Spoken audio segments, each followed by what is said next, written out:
బెంగుళూరు వేదికగా RCB versus Delhi Capitals మధ్య జరిగిన ఉత్కంఠ పోరులో ఢిల్లీ విజయం సాధించింది.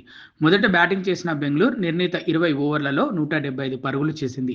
176 పరుగుల లక్ష్య ఛేదనకు దిగిన ఢిల్లీ ఆఖరి బంతి మిగిలి ఉండగా టార్గెట్ను ఫినిష్ చేసింది.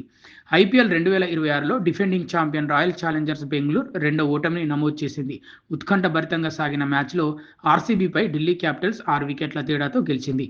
ఆర్సీబీ నిర్దేశించిన 176 పరుగుల లక్ష్యాన్ని ఢిల్లీ 19.5 ఓవర్లలో 4 వికెట్లు కోల్పోయి ఛేదించింది. ఆఖరి ఓవర్ వేసిన రొమారియో షెపర్డ్ 5 బంతుల్లో 17 పరుగులు సమర్పించుకున్నాడు. అప్పటి వరకు ఆర్సీబీ వైపు ఉన్న విజయాన్ని డేవిడ్ మిల్లర్ 10 బంతుల్లో 22 పరుగులు, 2 సిక్స్లు, 1 4తో అలవోకగా లాగేసుకున్నాడు. 176 పరుగుల లక్ష్య ఛేదనకు దిగిన ఢిల్లీ ఆఖరి బంతి మిగిలి ఉండగా టార్గెట్ను ఫినిష్ చేసింది. ఢిల్లీ బ్యాటర్లు ఆరంభంలో పూర్తిగా కంగుతిన్నారు.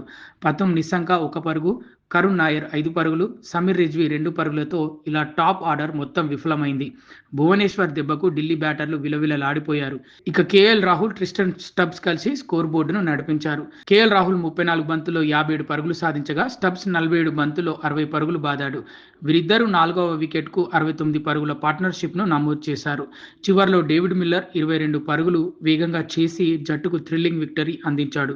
ఢిల్లీ బౌలర్లలో కుల్దీప్ యాదవ్ 2 వికెట్లు, ముఖేష్ కుమార్ 1 వికెట్, లొంగి ఎంగిడి 2 వికెట్లు, అక్షర్ పటేల్ 2 వికెట్లు తీశారు.